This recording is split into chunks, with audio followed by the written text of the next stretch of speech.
Quero cumprimentar o nosso coordenador estadual do Rio de Janeiro, nosso querido Lúcio Fernandes, pelo brilhante trabalho que ele está fazendo na organização desse evento. Quero agradecer ao presidente da Procon Brasil, contador D'Agostin, Salésio D'Agostin, que é do Rio Grande do Sul. Na pessoa do Salésio, agradecer a presença de todos vocês e, em particular, agradecer a confiança que me foi depositada para, com meus pactos conhecimento, tentar passar alguma coisa que venha colaborar para vocês em relação a planejamento tributário. Quero fazer uma correção aqui no meu currículo: empresário da contabilidade e advogado tributarista, com pós-graduação em Direito Tributário e Processo Tributário e pós-graduação em Direito Penal, com especialização em Tribunal de Júri. Tenho mais outros segmentos, mas que eu considero relevante para um currículo resumido. Faço essa correção pedindo vênia ao apresentador aqui do evento, o nosso querido Lúcio. E, iniciando, vou dizer por que eu quebro o protocolo, vou pedir vênia para vocês. A palestra é planejamento tributário e a sua importância, e o profissional de contabilidade e sua importância. Mas por que eu digo que eu vou quebrar o protocolo? Eu peço, antes de navegar no mar do planejamento tributário, fazer aqui um quebra-gelo, indo primeiro para outros assuntos que não exatamente o planejamento, mas que tem a ver, e, na sequência, vou me focar em planejamento tributário. Já quebrei o protocolo pela segunda vez, mas pedi desculpa, espero que o nosso anfitrião, Lúcio, me perdoe pela quebra do protocolo. Então, iniciamos. Eu queria pedir ao Léo, você tem que colocar o pendrive aqui, Léo, senão você terá vindo a esse evento não como técnico assistente de equipe, mas terá vindo em vão, já era para estar aí com o slide aqui. Se peça auxílio para esse moço aí, que ele vai te ajudar. Enquanto você faz isso, eu vou continuar aqui a minha explanação em relação à quebra do protocolo. Porque antes de entrar em planejamento tributário, eu quero falar um pouco, em palavras muito breves, o que é a carga tributária. Vamos falar um pouquinho, antes de entrarmos na seara propriamente dita do planejamento tributário, o que vem a ser uma carga tributária? A carga tributária, em poucas palavras, é o quê? A coleta de dinheiro pelo governo para pagar suas contas. E para a gente fazer um paralelo, um comparativo disto, vamos comparar isso à questão da coleta de dinheiro pelo governo público e a questão do PIB, do Produto Interno Brasileiro, como forma de mostrar o quê? Quando você se refere à questão da coleta do dinheiro público para pagar as contas públicas, passando pelos produtos, que é aquilo que gera o nosso Produto Interno Brasileiro, você está falando, então, de carga tributária. Em poucas palavras, de uma forma bem objetiva, carga tributária é isso. Espero que já esteja lá, Léo. Você ou vai pedir para o rapaz de auxiliar? Pode já passar para a próxima tela, para que eu possa seguir uma direção pelo slide. Ok? Aí está falando um pouco desse currículo resumido, que eu acabei de falar, já pode passar para a tela seguinte. Agora sim, falei de carga tributária. Seguindo ainda nessa quebra de protocolo, eu queria falar um pouquinho sobre a questão da carga tributária nossa, comparada à carga tributária da América Latina, para dizer que, num estudo comparativo, isso feito pelo Valor Econômico e por entidades que são estudiosas do segmento, foi constatado, olha lá, Brasil e América Latina, foi constatado que a nossa carga tributária é uma das cargas tributárias maior dentro da América Latina, está na segunda colocação. Então, nós somos um país onde a carga tributária é um óbice ao crescimento do país, é um problema ao desenvolvimento das empresas em si, e isso contribui para que o país deixe de ter maiores investimentos, as empresas se evadem para outros países onde lhe dão melhores condições tributárias de instalação. Por quê? Porque essa carga tributária atrapalha não só no segmento privado, como também atrapalha o próprio país, que deixa de crescer, que deixa de ter melhores investimentos. que deixa de ter empresas de outros países que contribuirão para a criação de empregos e uma série de outras coisas, que não é o tópico da palestra, portanto, vou ser breve nesse sentido, mas a questão da carga tributária, fazendo um comparativo do Brasil com a América Latina, que são, salvo engano, 28 países, alguma coisa assim, 18 países, atrapalha muito. Então, nós somos, na América Latina, o segundo lugar. Agora, a carga tributária como um nó para o país. Por que um nó? Emendando o que eu acabei de dizer, todos esses fatores que não contribuem com a criação de emprego, com empresas vindo para o país, porque não lhe é agradável, não lhe é propício a carga tributária, e uma empresa, ao se instalar num país, ela faz o chamado planejamento tributário, que é o que nós vamos falar aqui, e ela faz todo um estudo geográfico e também tributário, e ela decide se aquele país tem incentivo fiscal, se vai lhe oferecer algo de importante para que ela possa investir.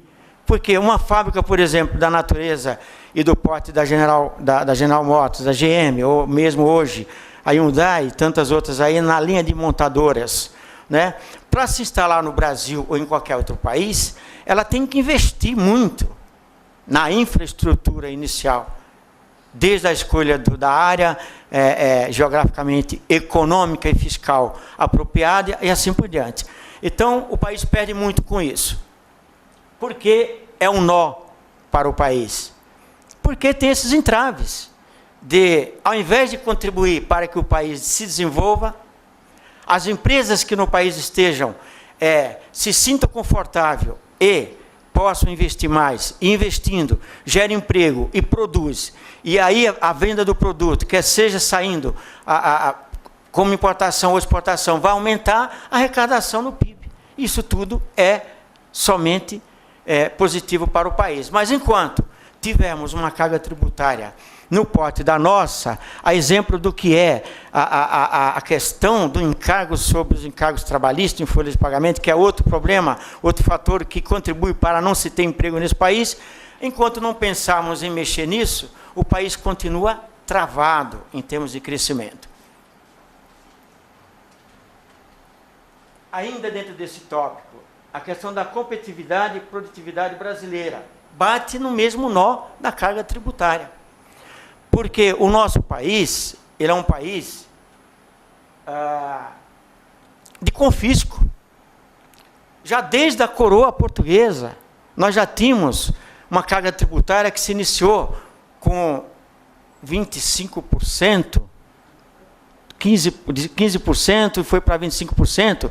E hoje, vocês vão ver quando eu abordar a questão dos tributos no Brasil, que nós hoje temos 93 tributos. A nossa lista tributária são 93 produtos. Estudos feitos em questão de 5, 10 anos, se falava em 35% que a carga tributária leva do faturamento de uma empresa. Mas não é mais isso. A Guadalupe, aqui na exposição dela, citou uma carga tributária chegando ao patamar de 80%. Realmente. Agora veja, era 35% em 2010, coisa de 2009, 2010. E nós hoje já estamos falando, pela própria informação trazida na pessoa da palestrante Guadalupe, professora Guadalupe de Minas, que a carga tributária, hoje, chegamos ao patamar de 80%. Então, como é que você pode pensar em um país crescer se você não mexer nisso? E olha, que país valente, que país que arrecada. Porque com tudo isso, vocês vejam a bandalheira da corrupção e quanto dinheiro que esse país tem. Eu costumo dizer que nós não éramos para ser país subdesenvolvido, nem de segundo mundo. Se desde a coroa portuguesa, dos primeiros governantes, tivéssemos políticos sérios, políticos com responsabilidade em gestão, nós éramos para ser, não me chame de ousado, nós éramos para ser um país de primeiro mundo. Não era para ser subdesenvolvido. Com essa grana toda que nós sabemos que esse país arrecada, se bem administrada, ninguém seguraria esse país. Mas é um país que se arrasta com tanta corrupção e, mesmo assim, é um país riquíssimo, é um país que cresce com todo o sufoco da crise econômica e da corrupção. E o retrato tributário brasileiro, uma breve exposição, que é a questão da lista tributária. Eu me recordo que quando concluía o meu pós-graduação em Direito Tributário, em 2006, numa das nossas discussões, foi exatamente analisarmos essa lista tributária. Em 2006, nós estudávamos naquela conclusão 89 tributos. E essa lista hoje chega a 93 tributos. Ok? Então, quer dizer, 2006 para 2015 e 2016 não é uma eternidade. Quantos produtos nós tivemos de 2016 para cá acrescentado à lista? Dentro desse foco do retrato tributário brasileiro, esses 93 tributos, eles são constituídos de tributos de diversas naturezas. Quando a gente fala tributo, para quem não conhece, e aqui não temos leigo, porque são, se não acadêmicos de ciências contábeis, estudantes, contadores e contadoras. Todos, ao falar de tributos, sabe tanto quanto ou melhor do que eu, do que nós estamos falando. Mas apenas para fazer um comentário. Quando nós falamos nessa lista de 93 tributos, compreenda que tributo também é taxas, são contribuições. Contribuição de melhoria é um tributo. A contribuição do Fundo Rural é um tributo. A contribuição federal, seja do PIS, seja do COFINS, também é considerada um tributo. Então, essa lista composta de 93 tributos, são todos esses tributos com natureza de tributo propriamente seco, intrinsecamente dizendo. Por exemplo, o imposto de renda da pessoa jurídica, o II, o imposto de importação, o IE, o imposto de exportação, o ICMS, o ISS. Esses são são aqueles tributos de natureza que nós conhecemos como tributo. Quem não é da área, quando você fala, por exemplo, o COFINS ou uma contribuição, já diz, mas isso não é tributo, é imposto, imposto, tributo, tributo, imposto. Então, essa lista é composta também por todo esse conjunto de contribuições, quer sejam federais, quer sejam estaduais, que na contagem geral, considerada todas como impostos e tributos, que formam uma lista dos tributos brasileiros, hoje, em torno de 93. E pode escrever. Com a crise que está aí, o governo já criando novos impostos, essa lista vai pular em breve. Eu acho que não demora muito, ela vai chegar a 100 tributos. Então, gente, aí você pode me perguntar, os tributos no Brasil, retrato dos tributos no Brasil, e qual é a saída para fechar esse tópico de tributos, ainda não falando exatamente do planejamento tributário, mas vamos a ele agora, assim que eu fizer essa conclusão. Qual é a solução, então, para todo esse problema da carga tributária brasileira? A solução está ali no penúltimo item. Reforma tributária.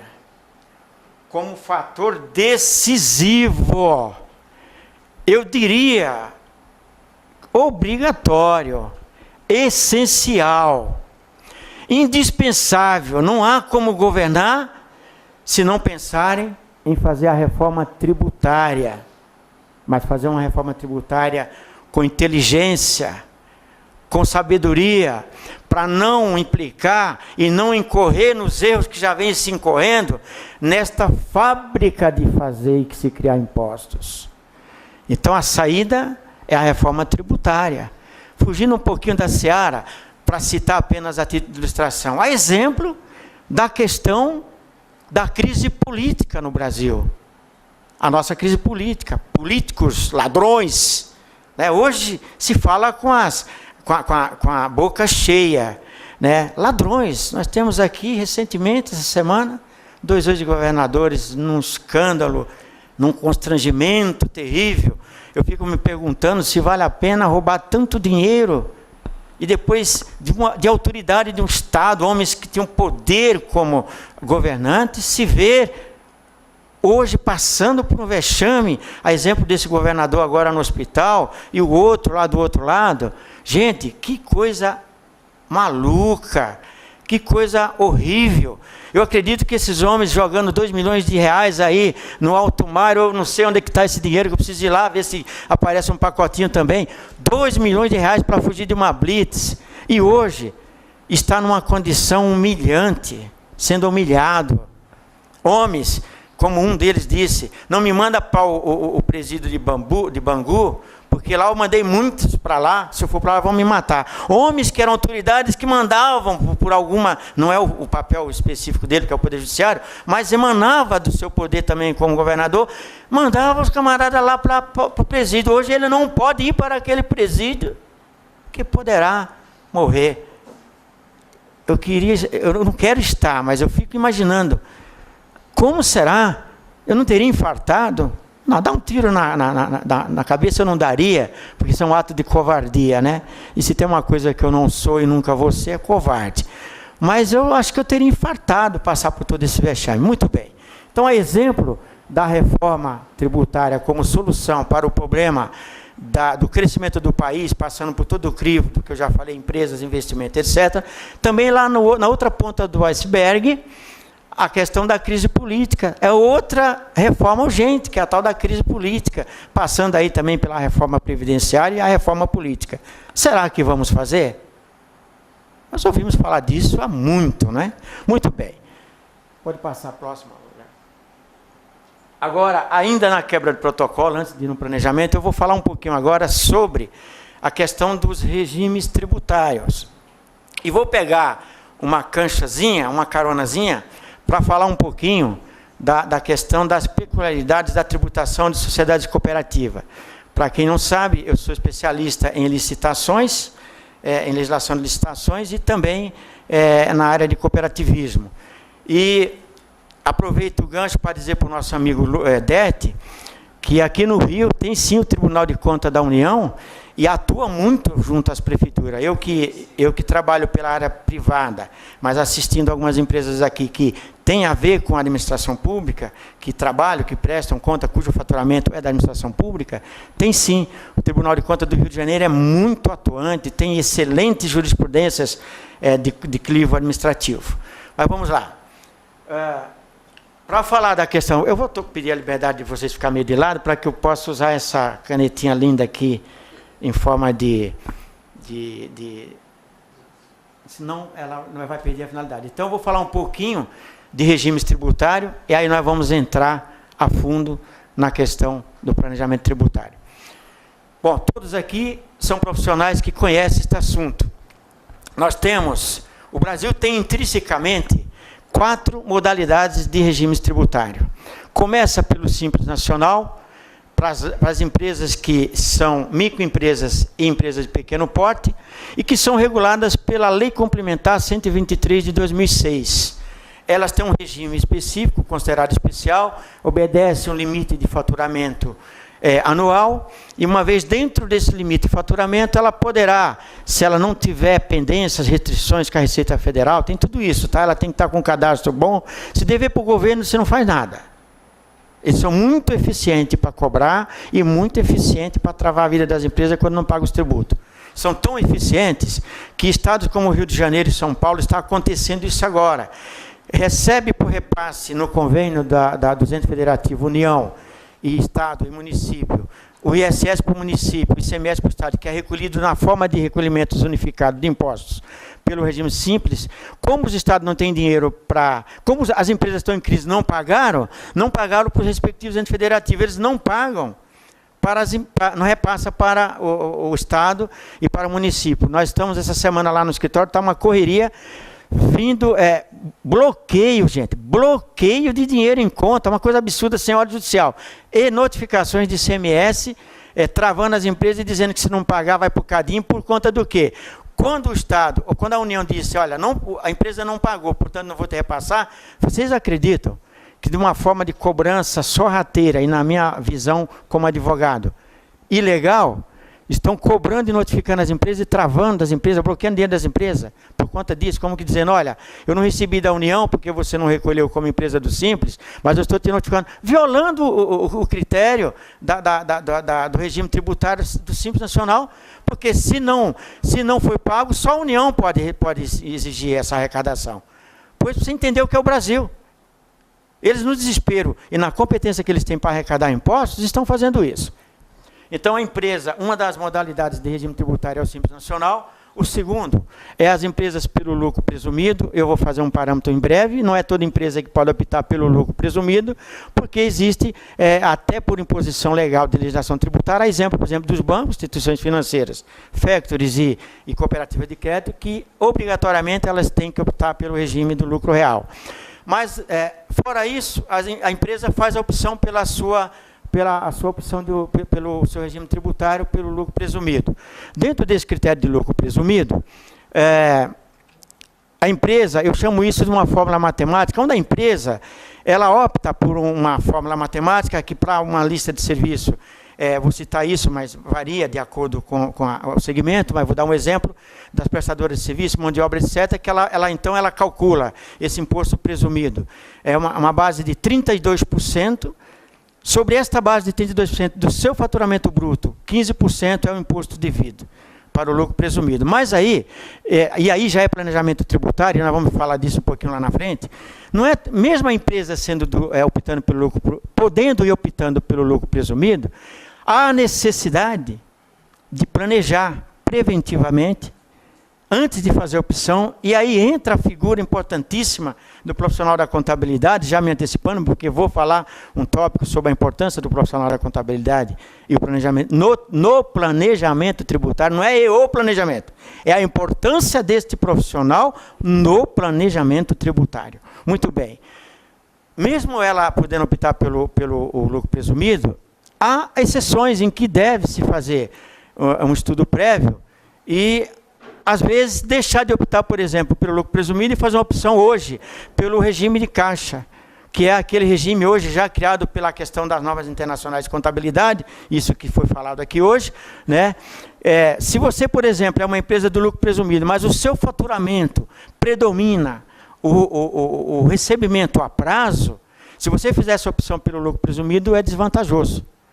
Então, é aconselhável, né, você como um profissional de contabilidade, se fosse consultado por um empresário, diria para ele, olha, ainda que você possa optar pelo regime tributário do lucro presumido, mas no seu caso específico, como o seu faturamento predominante é a prazo, eu te aconselho você a optar pelo regime hoje, esse regime é novo, agora com a implantação das normas internacionais de contabilidade. O regime de caixa, que é aquele do quê? Da efetiva receita recebida.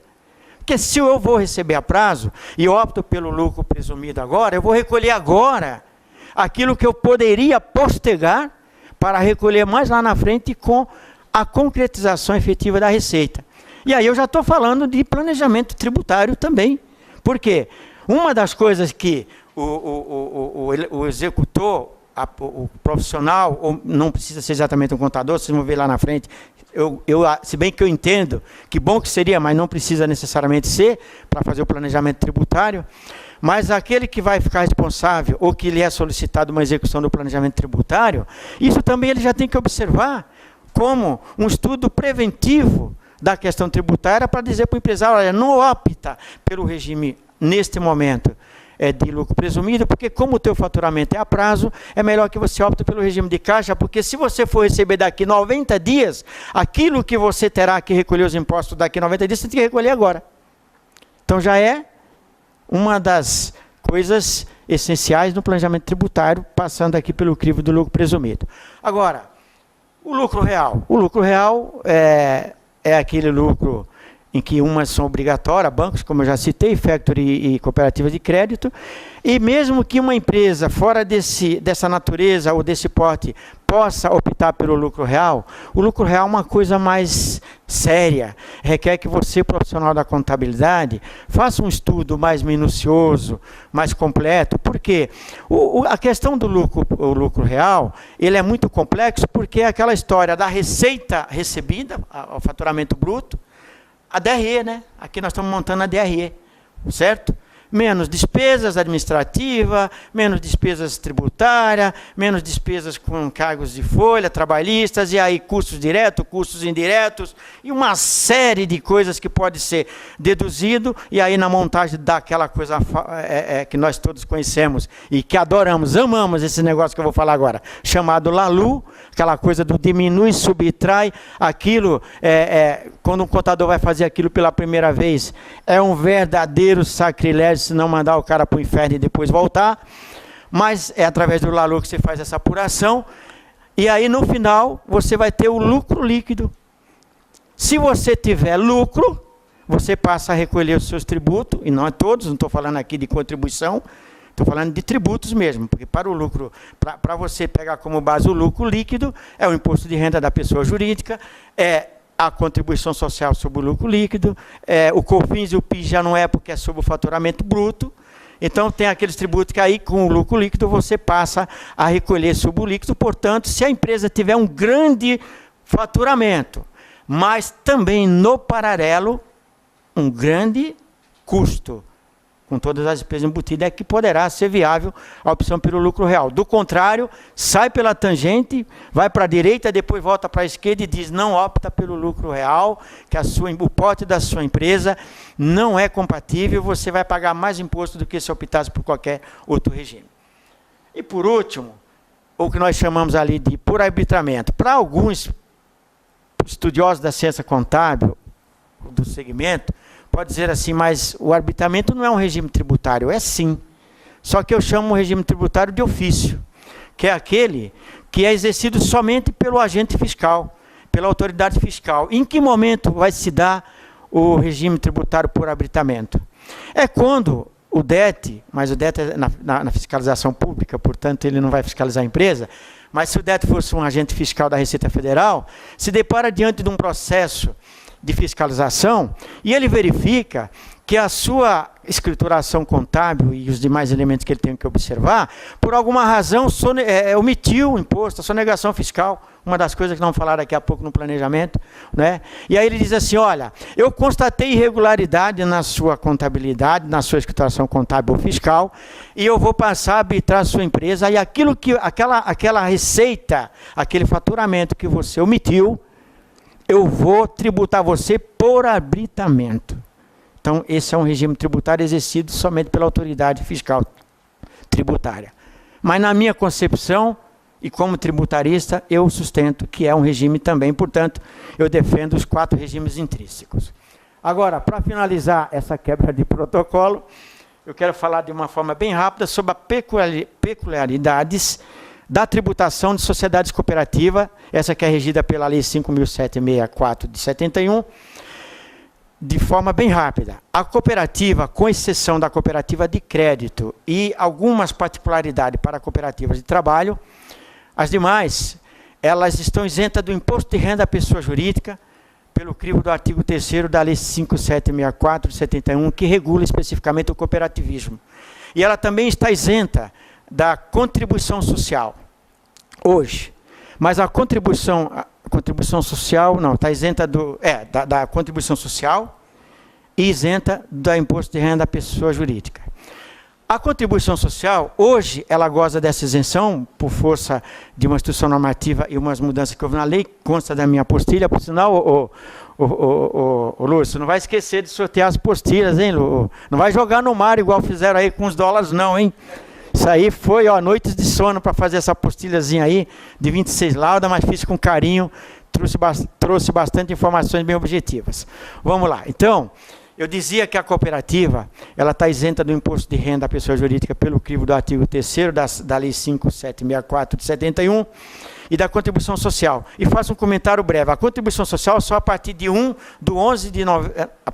de janeiro de 2005, porque foi revogada. Também ela era isenta para a contribuição social. Mas uma instrução normativa, uma mudança na legislação tributária, revogou a isenção para a contribuição social e passou a ser tributada.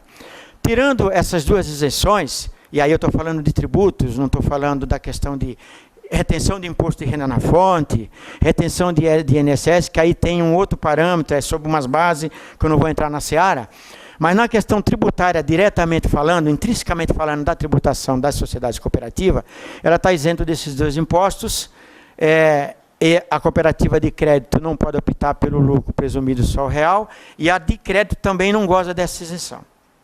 Essas são as particularidades, as peculiaridades que eu queria fazer uma explanação breve, como acabo de fazer, para agora nós adentrarmos a questão do planejamento tributário propriamente dito.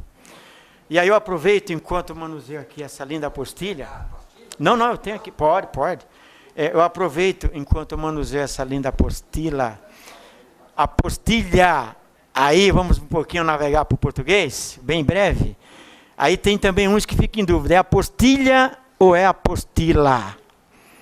É o tal do como é que é? Ciberg duvidoso da língua portuguesa. É apostilha o correto, não é apostila.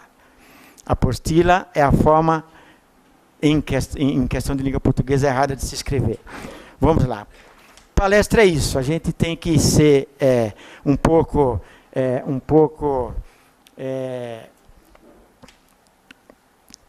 aberto para que ela seja um pouquinho intelectual, não ficar especificamente somente naquilo que você vai falar, né? Você tem que falar um pouquinho de tudo. Vamos lá. Então, planejamento tributário, senhores. Agora, falando de planejamento tributário. O que é um planejamento tributário?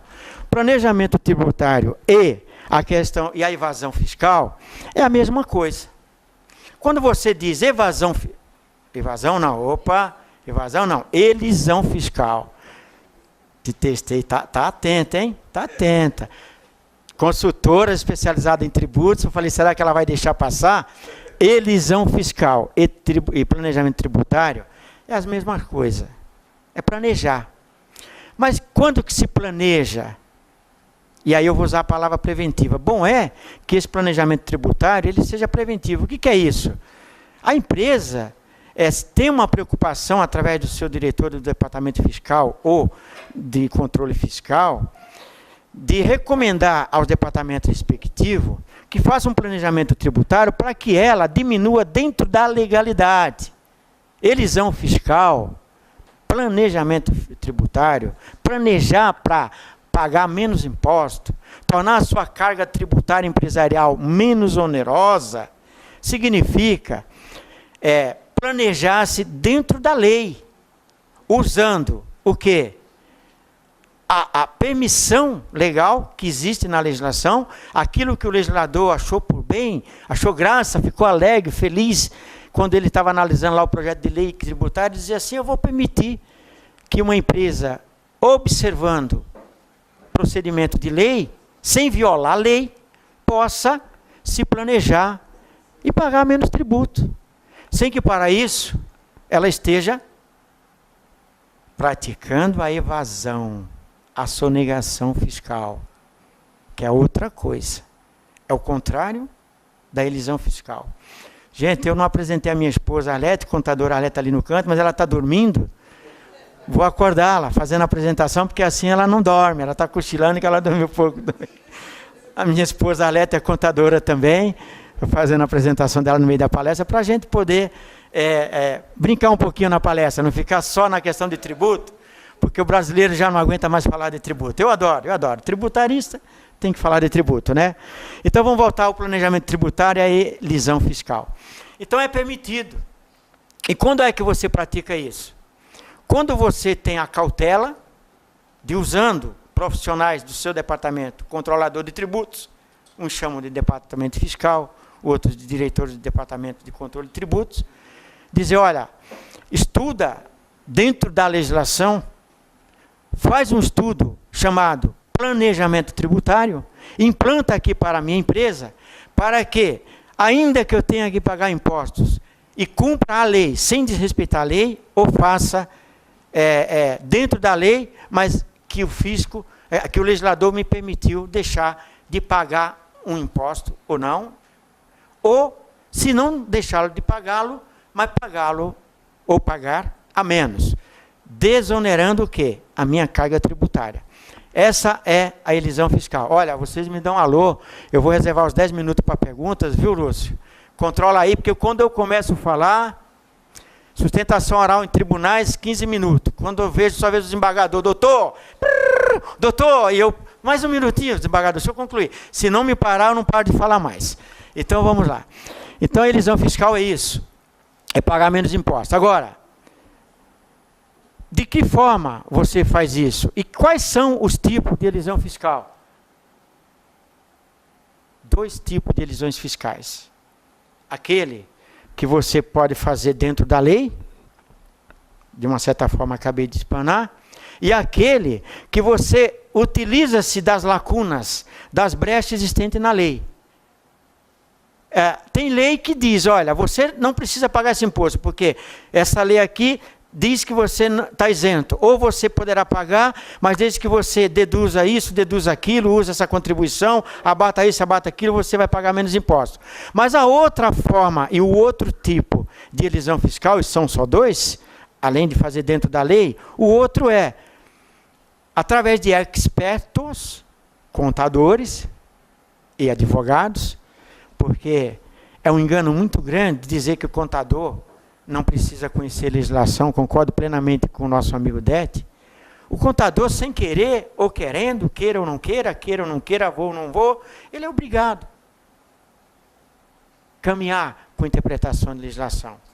Quando ele apura impostos, não tem jeito, ele vai ter que passar por todas essas legislações. Se ele estiver no âmbito da contabilidade pública, ele vai ter que conviver com toda essa legislação. E se ele também não está no departamento fiscal, está lá no departamento pessoal, passa por ele lá a elaboração da folha do departamento e ele dá um cheque final, ele vai ter que conhecer lei trabalhista. Não tem jeito. Então, é bobagem dizer que contador não tem que conhecer legislação. Tem. Tivemos um colega chamado Gilberto, que foi presidente da ASCOMP, da Associação de Contabilistas de Poá, que eu fui um dos fundadores, e fiquei lá por 3 mandatos e saí por isso, porque uma entidade de classe virou uma entidade só de 2, então eu saí no meio do mandato. Ele dizia que, ele falava assim para mim, eu não acredito que um contador e advogado consiga exercer as 2 profissões ao mesmo tempo. Eu disse para ele, sim, é possível. Difícil é verdade, porque o advogado, ele vive preso em prazos, em iniciais, em coisas terríveis, pior do que a vida do contador, não sobra tempo. Mas é possível como? Se você tiver equipe, que é o nosso caso. Nós temos empresa jurídica e empresa contábil. Nós somos contadores e consultores, a Marcos Wilson Contadores e Consultores e a Marcos Wilson Advogados. Então eu tenho ali a minha esposa como diretora de contabilidade, a minha filha, Pamela, que também é contadora e auditora, ela faz uma supervisão, e temos os departamentos, como toda empresa contábil precisa ter, fiscal, trabalhista, assim por diante. Legal, abertura, encerramento e tal. É possível, sim, o contador, ao mesmo tempo, exercer a profissão de contador e, ao mesmo tempo, advogar. Mas, como eu estou dizendo, quando você mais advoga, você, na verdade, você passa a fazer o quê? A controlar o que se faz na empresa contábil. Porque eu estaria mentindo dizer que é humanamente possível você... O contador só, em si, só na contabilidade, ele já não é ele que põe a mão na massa. Como é que você conversa com o cliente? Como é que você atende o telefone? Como é que você tem que se preocupar com o financeiro? Muitas das vezes a gente é o diretor financeiro da nossa empresa, porque é uma outra coisa complicada de se confiar na mão de terceiros. Como é que você pode fazer tudo isso ao mesmo tempo você dizer que você vai ficar horas e horas fazendo lançamentos de balanço? Você vai checar o balanço, ver se não tem conta credora no ativo, porque é errado, tem que ser conta devedora. Você vai analisar se o passivo não diverge do ativo, porque um contador que assina um balanço com o valor do ativo diferente do passivo tem que caçar o CRC dele imediatamente, tá certo? Você vai observar se o seu colaborador, quer seja o técnico, que seja o contador, que seja um auxiliar do contador do técnico, se o que eles fizeram na contabilidade respeitou as normas contábeis geralmente aceitas e assim por diante, mas é possível. Vamos voltar ao planejamento tributário, senão vocês vão me linchar. E o Lúcio vai falar assim, eu paguei um cachê tão caro para ele vir aqui falar de outras coisas e não falar de planejamento tributário. Aí é complicado. Então, planejamento tributário. Vamos falar agora de mais um elemento dentro do planejamento tributário, a questão da evasão fiscal. A evasão fiscal, também em poucas palavras, é o inverso da elisão fiscal. é aquela situação em que a empresa omite informações, omite impostos. Você vai lá nos registros da escrita fiscal da empresa, ou contábil, porque na contábil também reflete o imposto de renda, tem lá os impostos de natureza contábil também. Ou na parte da escrita fiscal propriamente dita, lá reflete todos os mais impostos, CMS, ISS, imposto de importação, um monte de impostos, né? Vamos lá. E aí você constata, o fisco constata que você faturou um X e declarou uma outra receita. Portanto, você recolheu impostos sobre a receita enganosa, a receita declarada de forma maliciosa. Eu faturei R$1 milhão, manuseei, omiti informações e recolhi a menos porque eu usei um parâmetro de receita que não é a minha receita real. E aí, para nós que atuamos na área de contabilidade também, um exemplo muito usado, foi muito usado antigamente, quando não era a época da nota fiscal eletrônica, é a tal da nota fiscal casada. A nota fiscal casada, o camarada tira a nota fiscal com a primeira via com valor real, porque ela vai circular. Essa nota tem que acompanhar o caminhão que vai levar a carga, que vai passar por toda a duta para chegar até o Espírito Santo, pode sofrer uma blitz fiscal no caminho, e aí ele vai mostrar a nota bonitinha, certinha. Mas a segunda via, isso era possível quando era nota manual, agora com a nota eletrônica não dá mais. Né? Faziam muito isso, no meu escritório nunca compactuou com isso, não é isso. Né? É o contrário. O nosso departamento fiscal pegava o erro, dizia assim, o que você fez aqui? Me traz a original aqui. Você está com nota casada. Aí o cara chegava com muito jeito, chamava você num cantinho e falava, ô meu contador, aqui é muito tributo, é verdade, eu orientei o meu departamento fiscal. Falava, então, isso aí chama-se nota casada, isso chama-se fraude, isso chama-se evasão fiscal. Isso, na seara penal, chama-se crime contra a ordem tributária econômica, previsto lá na Lei 8.137 de 90, que é uma lei que regula no âmbito penal, no âmbito da questão criminal, a questão da sonegação fiscal, a omissão de informações, aquilo que é um crime no tributo. Então, nós estamos falando do quê? Da evasão fiscal. Muito bem. Dentro desse segmento do que é evasão fiscal, nós temos inadimplência fiscal, nós temos simulação e fraude à lei. O que é uma inadimplência fiscal? É a mesma coisa da inadimplência civil, prevista no Código Civil. É quando você apurou um imposto, está tudo bonitinho, registrado, devido, mas você não tem cash, não tem dinheiro no caixa, e você deixa de recolher esse imposto.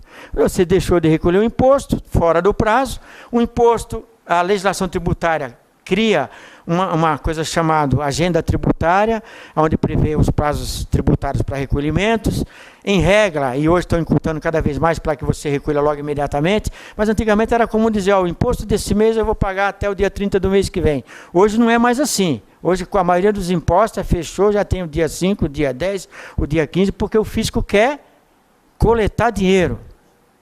Carga tributária, o governo precisa arrecadar dinheiro para pagar as contas dele. Mas é isso. A evasão fiscal, então, é isso. A inadimplência fiscal é quando você apurou seu imposto regularmente, é devido, e não recolheu no prazo que a lei prevê, o prazo fiscal. Você ficou inadimplente.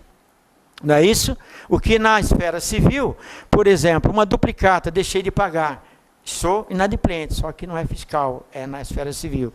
Deixei de pagar o aluguel, sou inadimplente, posso a qualquer momento ser constituído em mora e a qualquer momento ser acionado. Mas aqui nós estamos falando de inadimplência fiscal. Em poucas palavras é isso. Não paguei no prazo respectivo que a lei prevê. Isso é inadimplência fiscal. Agora, simulação e fraude à lei. Aí nós temos dois tópicos que eu tenho que discorrer, um de cada vez. A simulação é aquela coisa do engano. Declarar uma coisa e a outra. Fingir. Fazer de conta. Simular. Eu, enganosamente, devo um X imposto e faço uma simulação do imposto outro, sempre para menos, para pagar menos imposto. Aí eu estou cometendo a questão da simulação fiscal. E a fraude à lei, o próprio título já é bem claro, né? É quando eu fraudo a lei, quando eu infrinjo, violo, transgrido a legislação tributária. Ou seja, a lei determina que o imposto X é devido de tal forma e apurado de tal maneira. Eu vou lá, faço de uma maneira totalmente diferente, sem respeitar aquela previsão legal para aquele critério de apuração desse imposto. Estou infringindo a lei. Deixo de recolher. É inadimplência fiscal, mas também é uma infração à legislação. Porque a lei diz, olha, você tem que recolher o imposto X até tal dia, e eu não recolhi. Além de eu estar inadimplente fiscal, também eu estou deixando de cumprir a lei. Nesse momento, entre aspas, é o quê? Também fraude à legislação. Pode passar. Agora vamos lá. O profissional da contabilidade e sua importância. Esse eu vou fazer com bastante cautela, porque parece-me que quando o Lúcio começou a pensar na palestra de planejamento tributário e a importância do profissional contábil, ele quis dar ênfase de forma bem profunda o quão é importante o profissional da contabilidade para o planejamento tributário. E aí, eu quero fazer uma pequena ressalva. Não é o planejamento tributário importante para o profissional da contabilidade. É a importância do profissional da contabilidade no planejamento, na execução, no planejar, no propósito da empresa ou do diretor do departamento que lhe pediu para fazer um planejamento fiscal. A importância deste profissional participando com a equipe que está fazendo o planejamento tributário. E aí, lá no início da minha dissertação, eu dizia que não necessariamente, não por força de lei, o planejamento tributário tem que ser feito pelo contador, pelo profissional da contabilidade. Pode ser feito com um colaborador do departamento fiscal. Mas ainda assim, é necessário que este colaborador tenha conhecimento de legislação tributária, de legislação fiscal, conheça a questão da escrituração fiscal, conheça os tributos, porque senão é a mesma coisa que acontece na área da contabilidade pública. O cara é psicólogo e está lá sendo o ministro lá do Tribunal de Contas. O camarada é dentista. Eu vi um exemplo aqui do dentista exercendo o cargo do que mesmo, gente? Quem falou? Foi a Guadalupe? Fiscal da Receita. O que ele vai fazer lá no contribuinte? Ele vai já com aquele bisturi e o alicate para arrancar os dentes do contribuinte? É isso? O que um dentista entende de tributo, gente? De contabilidade, não é? Então, no planejamento tributário, a importância ali é do profissional da contabilidade atuando com a equipe que vai planejar tributos.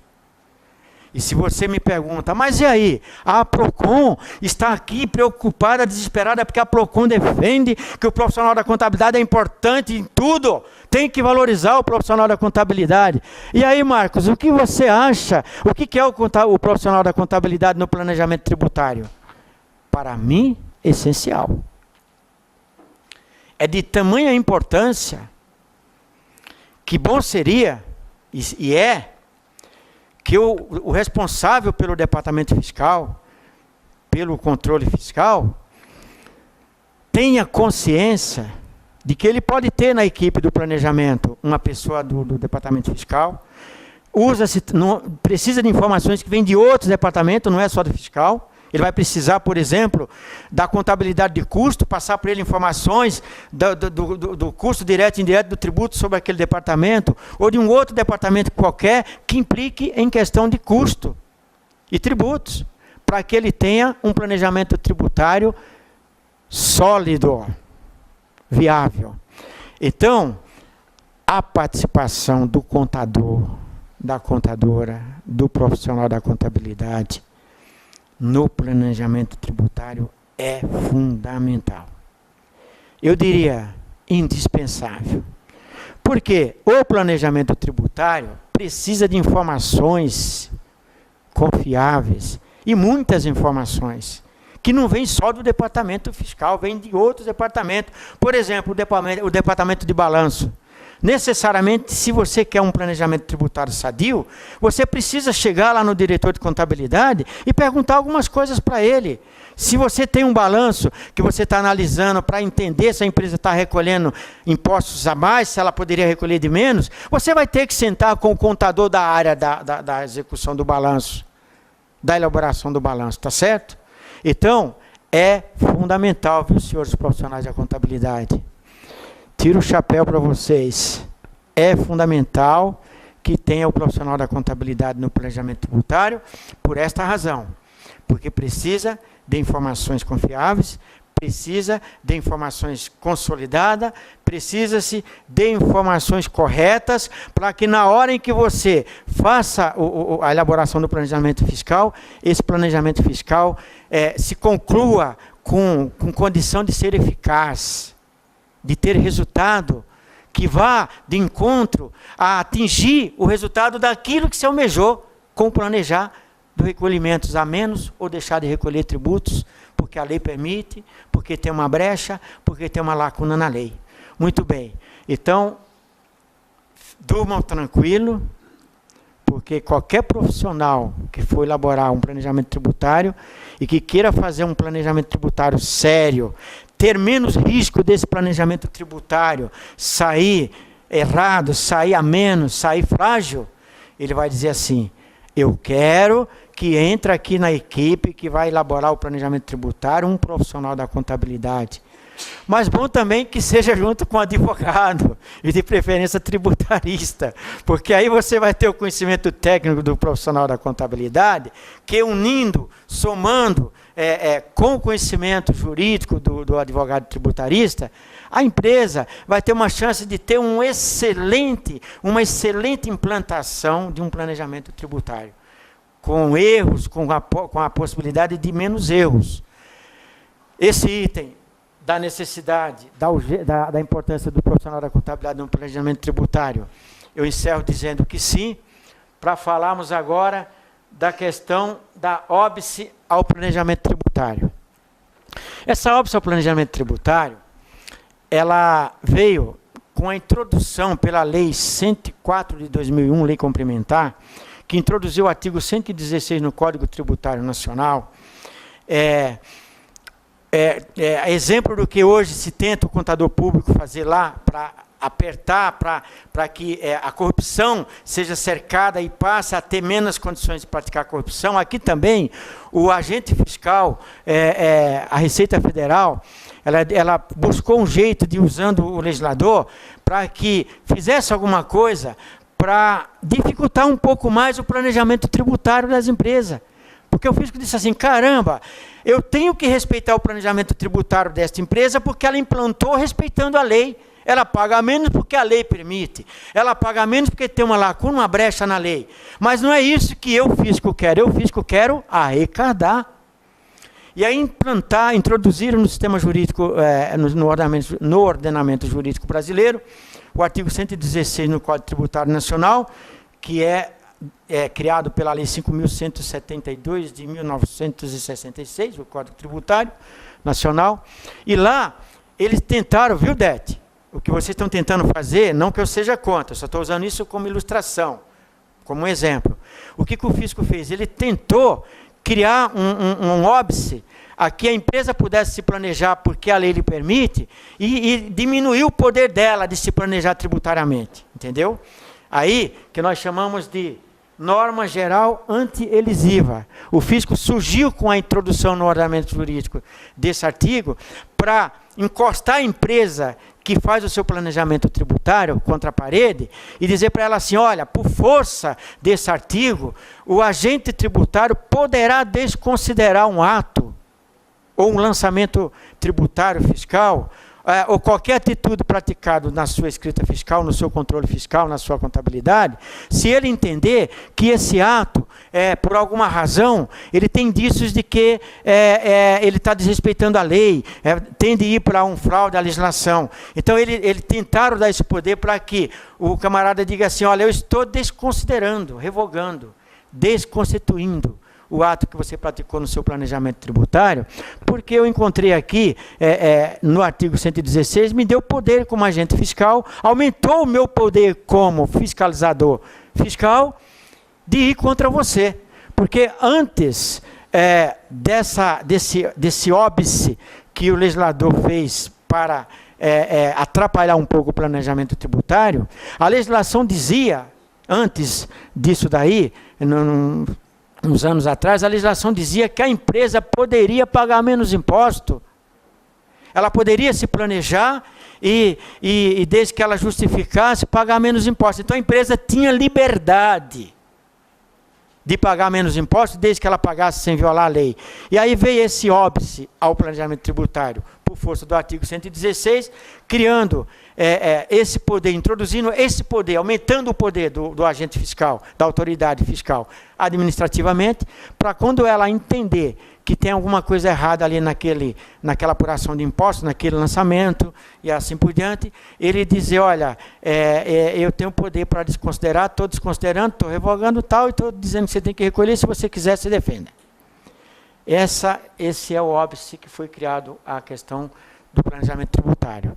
Agora, pela Lei 104 de 2001, né? Bem recente.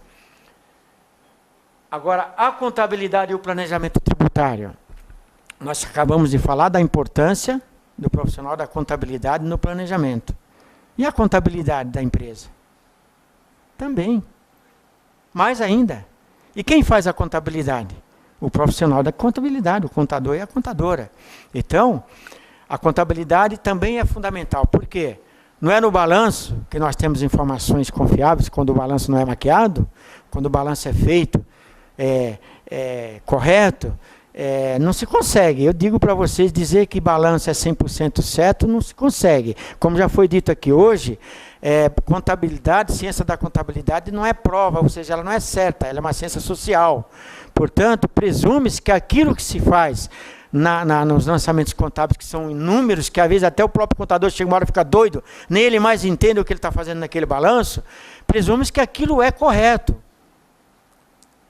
Porque existe uma técnica, existe uma ciência que criou lá a partida do método dobrado, aí vem essas resoluções dos Conselhos Federais, do Conselho Federal de Contabilidade, ainda que com toda essa celeuma aí que nós estamos discutindo sobre essas resoluções, que muitas das vezes não servem para nada, mas são elas que regulam pelo crivo da legislação infraconstitucional, da regulação do exercer desta profissão da contabilidade, aí depois vem as normas internacionais e o governo também, através de lei, que cria determinadas normas em legislações e diz que nós temos que seguir, a exemplo da Lei 6.404, de 76, né, que regula a sociedade anônima e assim por diante. Né? Então, qual é a importância da contabilidade no planejamento tributário? A exemplo do profissional da contabilidade, essencial. Estamos falando do quê? Contabilidade de uma empresa são seus registros contábeis, o balanço propriamente dito, tá certo? Agora a questão da gestão tributária e o profissional da contabilidade. Gestão. Você fala gestão, você fala de administração. Administrar, presume-se logo o dono da empresa ou, se não ele, o diretor que faz o papel de gestor da empresa.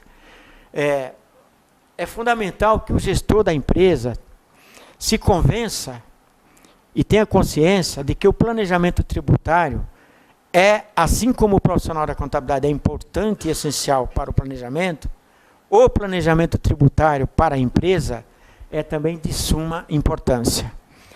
Então, quando nós falamos da gestão tributária e o profissional da contabilidade, novamente o casamento do empresário ou do seu gestor e o profissional da contabilidade. Então você vê como caminham juntos, empresa, gestor empresário, fisco, profissional da contabilidade. Não tem como andar separado. O profissional da contabilidade, ele é essencial. É uma profissão maravilhosa. É uma pena que não tem o reconhecimento que merece ter, né? Não é respeitada como deveria ser. Mas é tão importante a contabilidade para a empresa, para um país, para um órgão público como um ministério de planejamento, como o próprio governo da União, como o próprio governo do Estado. Ou seja, a contabilidade é uma coisa tão interessante que se nós formos parar, não como ciência, mas a contabilidade nós exercemos ela na nossa casa. Quando você vai no mercado, você compra, você controla o seu extrato bancário, ali está a presença da contabilidade, que é o registro de vida financeira, entrada e saída de dinheiro. Tudo a contabilidade está presente. Precisa realmente ter um órgão que lute pela contabilidade para que ela venha ter o seu respeito e ser reconhecida tanto quanto é a sua importância para todo esse mundo que nós acabamos de colocar. Ô Léo, aí quando nós fechamos o nosso slide, nós repetimos essa página. E eu na correria não tive tempo de tirar. Esses dois assuntos já foi falado. Você pode passar, já vai ir para o final. Eu vou fazer umas considerações finais. Que horas são agora, gente, por favor? 17h10. A minha palestra, meu querido coordenador, até 17h30. Encerrando aí 17h15, nós vamos ter aí uns 15 minutos para perguntas e debate, tudo bem? Então eu vou desgastar mais 10 minutinhos, melhor, 5 minutos, 10 é muito, para dizer para vocês que esse material consistente no slide e nessa apostilha está disponível no site aqui colocado, no link nossos artigos. Já está disponibilizado. Quem quiser acessar, imprimir, aqueles que não puder receber um exemplarzinho hoje, porque eu só providenciei 10, na verdade 15, mais 5 eu já distribuí por aí, vendendo meu pão por aí, né? Vender o pão, né? Tem que vender o pão para comprar o pão do café da manhã, não é isso? Então sobrou 10, que eu não sei se o Lúcio vai sortear, como que ele vai fazer, mas quem não conseguir essa apostilhazinha poderá acessar o site e lá poderá imprimi-la na íntegra. Senhores, planejamento tributário e tudo isso que nós falamos são assuntos muito aprofundados. Se fosse para nós falarmos deles aqui 100% deles, teria que ser aí muito mais tempo. Então eu vou encerrando, não, mas eu vou parar por aqui a minha exposição sobre planejamento para reservar os últimos minutos que sobram até as 17h30 para abrir para vocês, para perguntas e debate. Pergunte à vontade. Se eu não conseguir responder, vocês vão ver eu entrar aqui debaixo da mesa. É complicado porque a mesinha vai cair. Mas se eu não conseguir responder, eu vou me abaixar aqui debaixo da mesa. Vocês, por favor, tenham misericórdia de mim e façam outra pergunta.